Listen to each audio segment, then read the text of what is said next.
अस्सलाम वालेकुम एवरीवन। जैसे बताया मेरा नाम शिरिन है, आँखन हॉस्पिटल से हूँ और thank you doctor Azim health Irshad inviting me as a guest speaker. My today's topic is infection control in interventional radiology.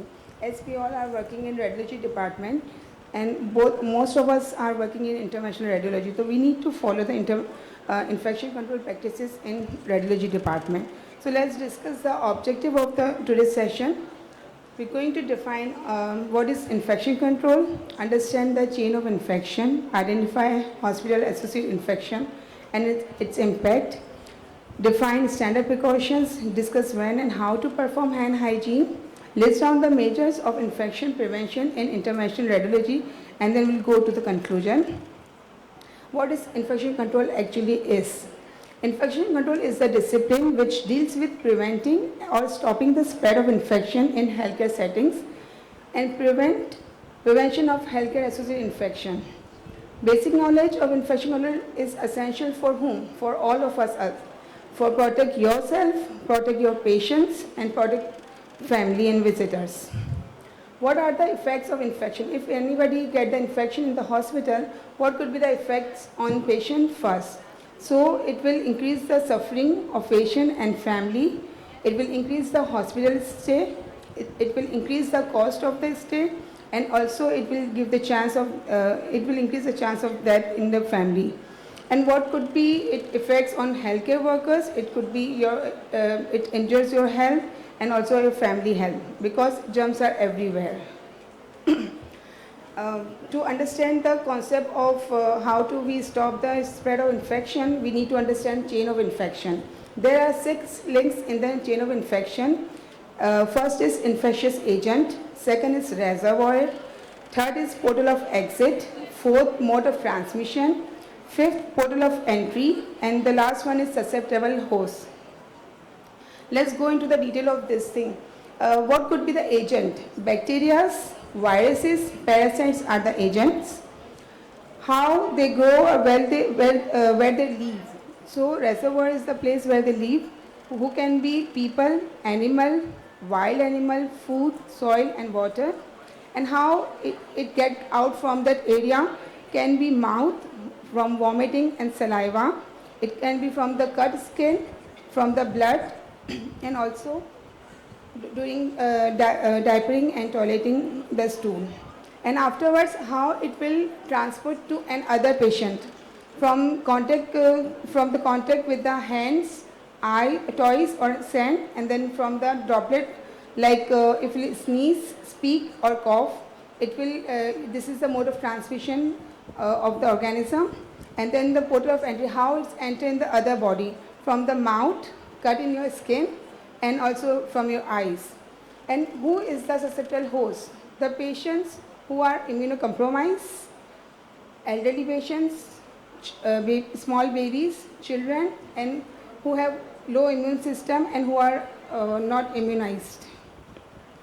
What is the healthcare-associated infection basically is? The healthcare-associated infection are basically is like patient is coming for the treatment of a condition, but in hospital he will get the other infection because of healthcare worker. That is called healthcare-associated infection. If anybody can get the healthcare-associated infection, what could be the causes?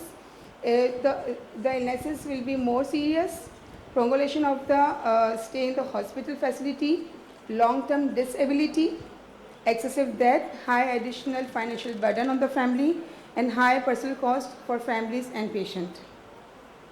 So we need to follow the standard precaution to save the spread of infection. So what are the standard precautions are? A set of guidelines or of a practice meant to prevent the spread of infection in hospital. So altogether there are 7 standard precautions we need to follow in hospital. First is hand hygiene, second is personal protective equipments, third is waste disposal, fourth needle stick prevention, fifth environmental cleaning, sixth cough etiquettes, and seventh is well surgical mask. So when we all know WHO has introduced the 5 movement of hand hygiene, so we need to follow 5 movement of hand hygiene in hand hygiene component, and then for the personal protective equipments we have to go with wrist-based Cleaning of environment is cleaning and disinfection of the environment, and disinfection and sterilization of the instrument which we are using on the patient. And then sharp disposal, and then linen disposal of if the linen is wet and infected, we need to keep in the red bag, and then the other dry linen should be in a hamper bag. Why hand hygiene is so important? Because hands are the most important pathway to transmission of germs from one person to another person. So we need to mainly taking care of hand hygiene, because we have to stop the infection crossing from one to another. So these are the 5 movements we need to follow. In this we have to follow two before and 3 afterwards. First, which is before touching the patient. Second, before any clean or aseptic technique. And then afterwards we need to wash our hands, do hand hygiene after body fluid exposure, after touching the patient and after touching patient's surrounding. So hand hygiene is basically big umbrella. There is 2 components in that. One is hand wash, and the second is hand rub. When to do hand hygiene, when to do hand rub, and when to do hand wash. When our hands are visibly dirty, we need to wash hands with soap and water, and when our hands are visibly not dirty with blood and body fluid, we can go for hand rub with a plural based hand rub. These are the 7 steps of hand washing. This is the main important slide. We all need to focus on this. Time constraint. Minimum time we have to spend on hand washing is 40 to 60 seconds, and minimum time we have to spend 30 to 60 seconds on alcohol based hand rub. But what we have noticed that less than 10 seconds people are doing these steps. So we need to focus on our hand hygiene techniques. Personal protective equipment, we need to wear gloves, gown, mask, eye shields to protect ourselves and protect our patients. Gloves should be worn when there is a risk of blood and body fluid exposure to hand. Gown should be worn when there is a risk of blood body fluid exposure to uniform and to body. And mask and eye shield should be worn when there is a risk of exposure to your face and eye. In every hospital there is their own policies to follow for the waste disposable. In our hospital, in AKUH, we follow 3 color bags. Like for clinical waste, we use red bags. For non-clinical waste, we use green bags, and for the kitchen waste, we use the blue bag. Realistic injury already covered by Mr. Asif Bral, so I am not covering this topic. So, but just need to focus on when. Please wash your hands, identify and notify.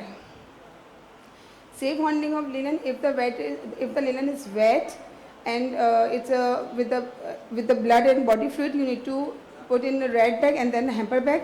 And after handling of the linen, you need to wash hands. Environmental cleaning. Every hospital have their own cleaning procedures and protocols. So you need to follow your hospital policy to clean the environment and instruments. And this environmental cleaning is very important because the surfaces have so many germs, because germs are everywhere. So we need to clean the environment to save our patients and ourselves. Respiratory etiquettes, we need to cough in our hand, so the secretion cannot go out and it can be within ourselves, and we need to wash hands. And the tissue paper or napkin we use for that, we have to throw it immediately in the dustbin and wash our hands. While doing lumbar puncture, we need to wear gloves and surgical masks. These are some infection prevention measures we need to take while working in intervention radiology. We need to wash hands. Mainly, we need to wash hands. If we wash hands, we will kill microorganisms 90% from our hands.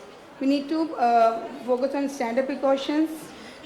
We need to wear PPE properly. We need to do sharp disposable as per our hospital policy. We need to do environmental cleaning as per our hospital policy.